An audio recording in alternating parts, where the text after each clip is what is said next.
Tvoj dom, tvoj stadion.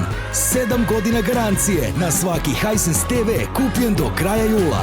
Više na rs.hisense.com. Dobar dan i dobrodošli u još jednu epizodu Mondo Manije, vaše emisije posvećene Evropskom prvenstvu u fudbalu koje je upravo za nama. Završen je turnir posle mesec dana odličnog fudbala, mnogo mečeva, mnogo sjajnih golova i poteza i dobili smo konačno novog šampiona Evrope, to je reprezentacija Italije koja je na Wembleyu savladala Englesku, a tim povodom imamo i jednog prigodnog gosta, čoveka koji je sa nama najavljivao ovaj turnir, a sada ćemo zajedno i da ga odjavimo. To je fudbalski trener Dragan Okuka. Dobar dan, dobrodošli. Hvala, bolje vas našao.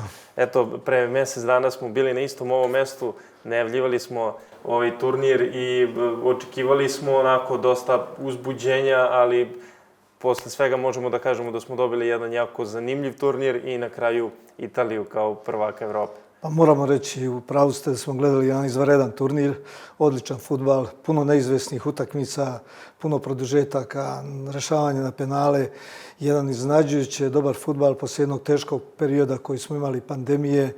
Vratila se i publika na ovaj turnir, sve je to jedan veliki plus i zaista smo gledali jedan sjajan turnir, sjajne utakmice i potpuno zasluženu pobjedu Italije na ovom evropskom prvenstvu. Da, na kraju smo videli da je Italija postala šampion Evrope i to onako na najdramatičniji mogući način.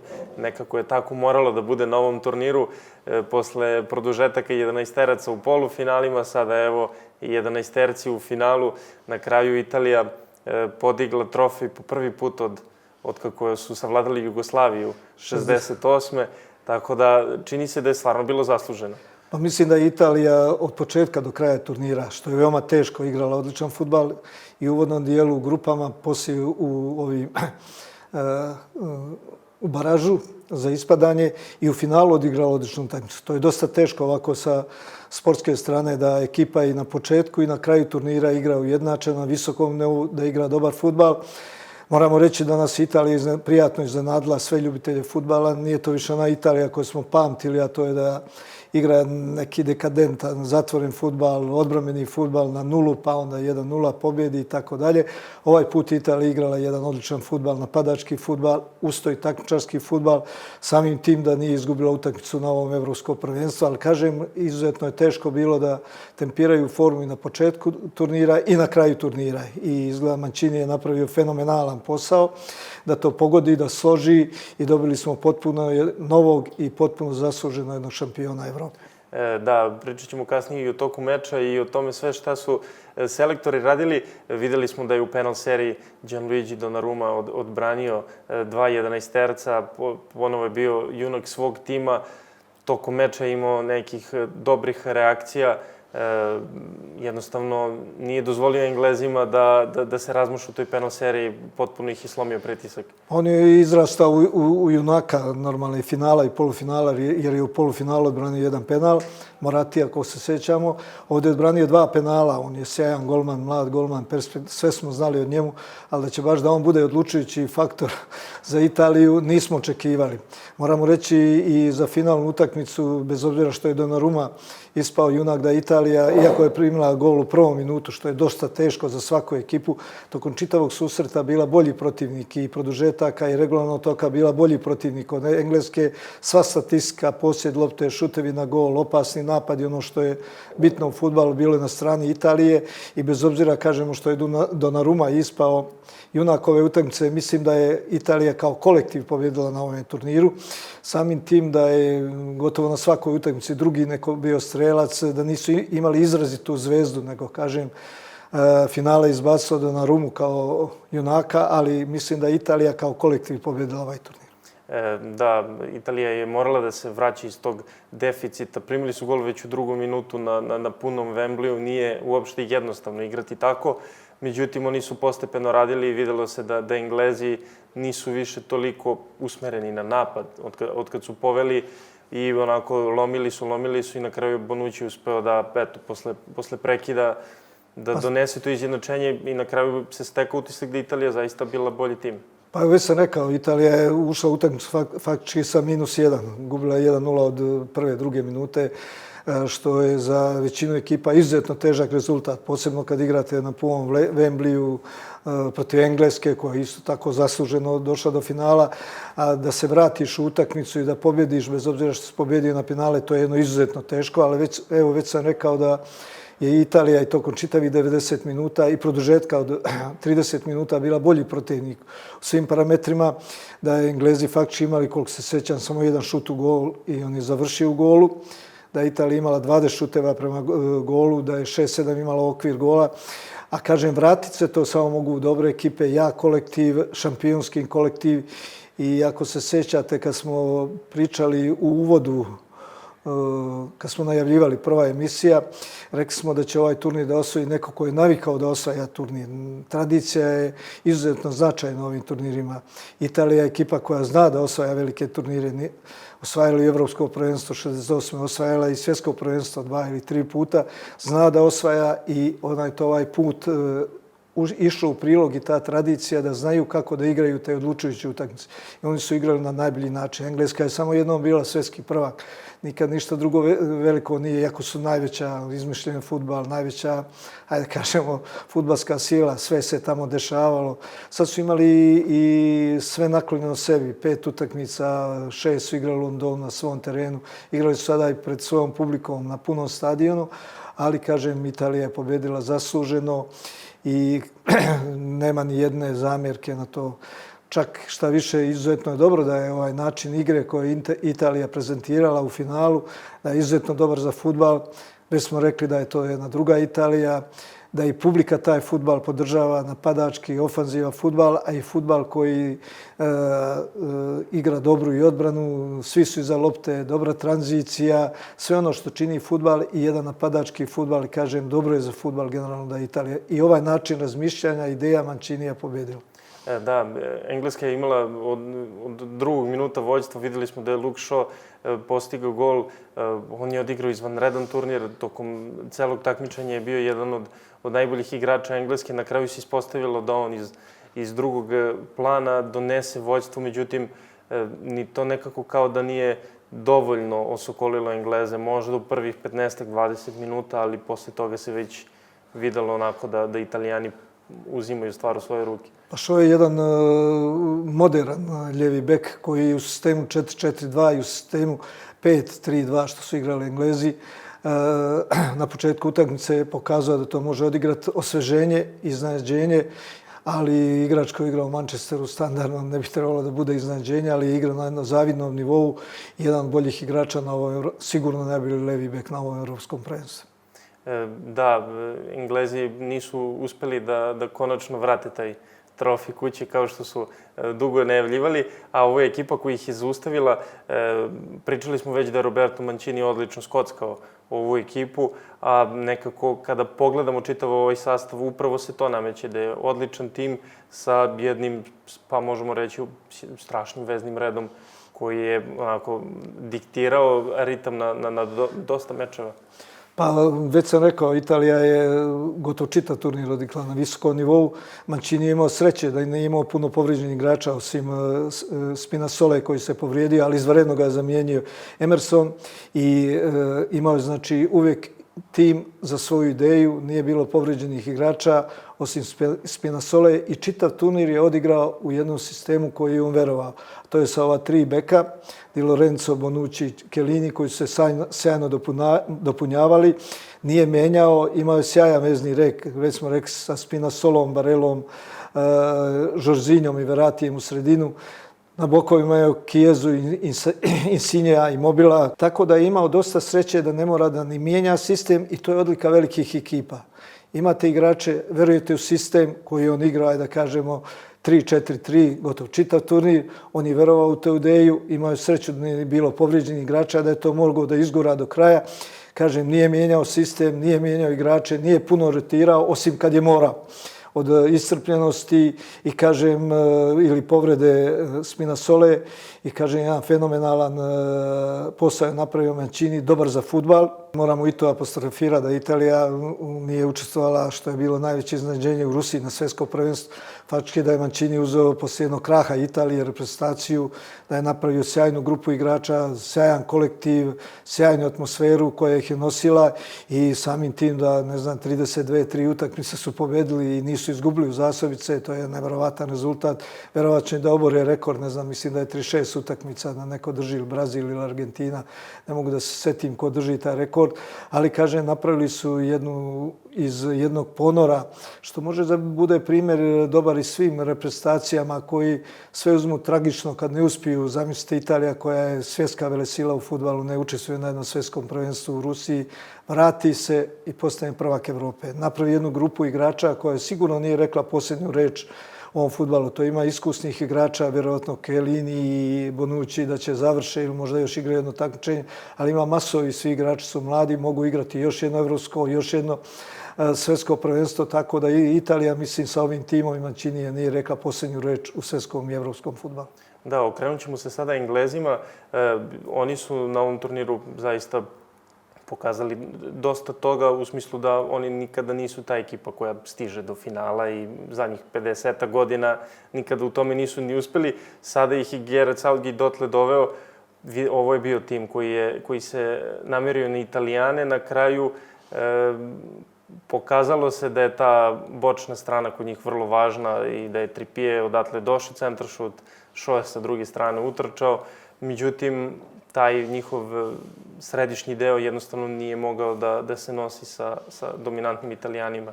Pa mislim da je i Southgate, Engleska, imala dosta sreće da nije imala povrijeđenih igrača, da je Southgate imao mogućnosti da svoju ideju provodi u djelo sa istim igračima u koje vjeruje. On igra i u ovom sistemu 3-4-3, dosta utakmica. Vidjeli smo drugo polovrijeme, još jednu utakmicu, ne znam, ne mogu da se setim koga, on igrao klasično 4-4-2, drugo polovrijeme po Italije. Trippier je izašao, Walker prešao na levog beka, Maguire i Stones su bili dva stopera i Shaw je bio levi bek. Mislim, u ovoj finalnoj utakmici da je Englezima falio samo Kane, falio njegov gol. Nije ga bilo osim onog gola prvog gdje on tu kontru započeo, dao onaj pas na bok za Trippiera.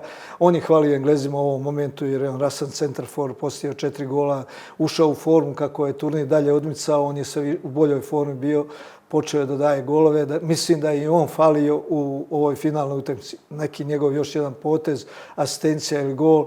Tu od Sterlinga smo vidjeli ono što smo očekivali, od Mounta smo vidjeli ono što smo očekivali. Dva defanzivca koji su otkrovenje ovoga turnira, to je Davis i Rice, koji su mnogo toga zatvarali. Sve smo to očekivali od njih i dobro su to uradili. Zadnja linija, vidjeli smo i Shawa koji je nam je dao taj gol. Kako su se vama činile potezi selektora engleske Southgate-a koji prvo je bilo malo neobično kada je uveo Hendersona umjesto Rice u jednom trenutku, posle ga je čak i izveo pred penale, uveo je mlade igrače Rashforda i Sancha da izvode penal. Na kraju su ti mladi igrači nisu ni uspeli da zatresu mrežu. Pa mislim, poslije utakmice normalno da je lako, ajde da kažemo, pametovati i govoriti trebalo je ovako. Prvo polovrijeme je Engleska bila bolja, samim tim vodila 1-0. On je to igrao u sistemu sa 3 beka pozadi, već sam rekao Walker, Maguire i Stones. Drugo polovrijeme on ne znam zašto promijenio, pa je kad je izbacio Trippiera, ne znam, 56. minutu, onda je Walker prošao na klasičnog desnog beka, Shaw na lijevog s dva stopera. To je njegova odluka. Italijani su tad postali dominanti, Mancini je mijenjao na vreme. On je dosta po meni kasno, kažem, napravio neke izmjene, nije osvežio ekipu. Faktički uveo je Rashforda i Sancha da šutiraju penale. Uveo je Saka, uveo je njega. Ništa nije dobio, nažalost, da li je računao da oni šutiraju penale. Na njegovu nesreću oni su sva 3 igrača koji uveo, oni su sva 3 penala promašili. Sad je to lako, to su mladi igrači, da li ih treba uvoditi, da li je nezagrijan, on je faktički uveo Rashforda i Sancha minut do penala, znači uveo je čisto da šutiraju penale, njima je Donnarumma odbranio penale. Sad je to sve neka istorija i lako je za pametovanje. Southgate je napravio sjajan posao sa Engleskom i on je uzeo Englesku Prije su imali daleke veće igrače, Terija, Lamparda, ne nabrajam, nisu postizali ništa, sad su došli do finala. Kažem, sigurno da s ovog tačke gledišta kad se sve završi, to je bila greška. Ali on je vjerovao u te igrače uvijek da šutiraju penale na njegovu veliku nesreću Engleza. Oni su sva 3 penala promašili, platili su cenu tome, ali mislim da je Engleska napravila dobar posao na evropskom prvenstvu. Vidjeli smo da je Gianluigi Donnarumma postao prvi golman koji je dobio nagradu za najboljeg igrača turnira. Pomalo iznenađujuće, ali opet kako izdvojiti nekog igrača Italije kada su svi tako odlično delili uloge? Pa nijedan igrač sa Italije nije izdvojio. Već smo rekli i već sam naglasio da je izuzetno važno.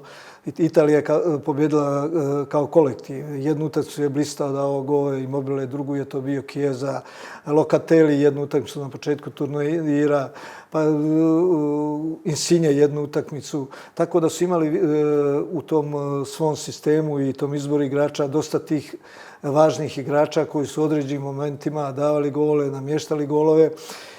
Malo je, nije iznenađenje, ali Donnarumma je odradio u polufinalu penal, odbranio 2 penala u finalu, izrastao u junaka, ali mislim da on nije bio taj faktor koji Italiju doveo do finala ili do polufinala. Jedan odbranjen penal doveo ih je kolektiv jednostavno. Ali svakako jedan golman koji je odbranio 2 penala u finalu, jedan u polufinalu, nametnuo se kao logičan izbor za igrača turnira, najboljeg golmana. Malo je bacio u senku ovo što Italija napravila. Sad će ispast kada je Donnarumma da ih je on doveo do finala. Zaboravit ćemo Chiesu i Immobilea, zaboravit ćemo Bonuccija, Chiellinija, zaboravit ćemo i Spinazzolu i Locatellija koji su u svakoj utakmici bili na neki način junaci. Ali to je kvalitet Italije bio da je i finalna utakmica izbacila Donnarummu. Jedna je bila izbacila Chiesu, druga Spinazzolu, treća Insignea i Locatellija. Tako da je to velik kvalitet Italije. Bez obzira što je on ispao i izabran za igrača utakmice da je Italija pobjedila kao kolektiv. Vidjeli smo na kraju da je i Cristiano Ronaldo uprkos tome što je Portugal vrlo rano završio takmičenje bio najbolji strelac. Kakav vam je utisak generalno ostavila ta trka, a kakav čitav ovaj turnir koji možemo se složiti da je bio onako dosta zanimljiv? Pa Ronaldo je postigao 5 golova, mislim da je naših postigao isto 5, ali Ronaldo je postigao, ne znam kako je, 2-3 iz penala je postigao. Ronaldo je normalno veliki igrač, jedan najveći igrač u istoriji što se pojavio u fudbalu. Igrao u jednoj reprezentaciji koja igra fudbal na rezultat. Već sam negdje govorio, Portugalija ima daleko bolji kvalitet nego što igra fudbal. Daleko bolji. Kad bi poredili sad Italiju i Portugaliju po imenima, po vrednosti, daleko ispred Portugalije. Ali oni igraju fudbal na rezultat. Sjećamo se da su prošlo evropsko prvenstvo osvojili sa 3 nerešene u grupi rezultata, pa su ostavili 1-0. Naprosto ne igraju fudbal na nivou kvaliteta koji imaju.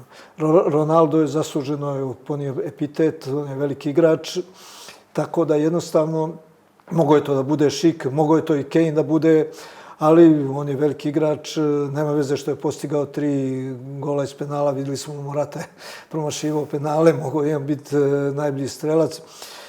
Sve u svemu, kažem, zasluženo je prvi strelac, jedan veliki igrač i još ćemo ga gledati na turnirima.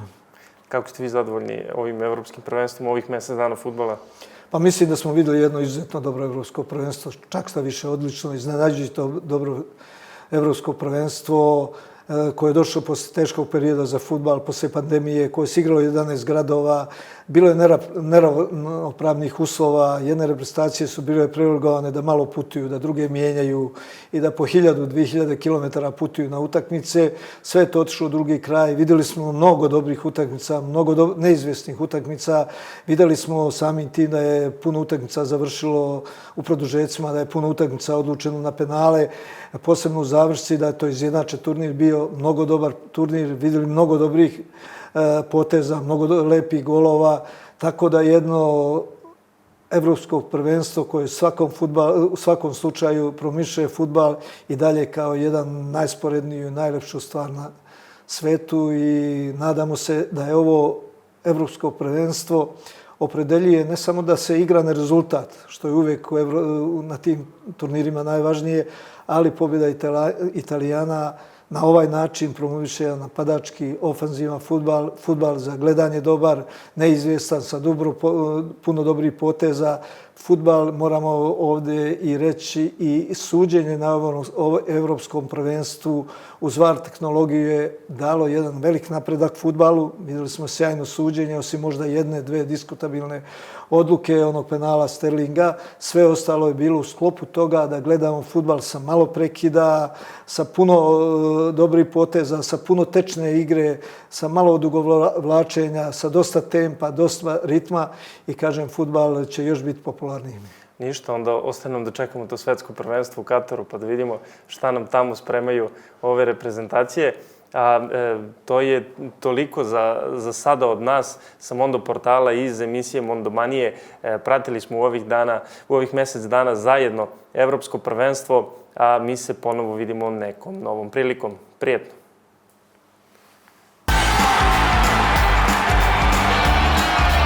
7 godina garancije na svaki Hisense TV kupljen do kraja jula. Tvoj dom, tvoj stadion. Više na rs.hisense.com.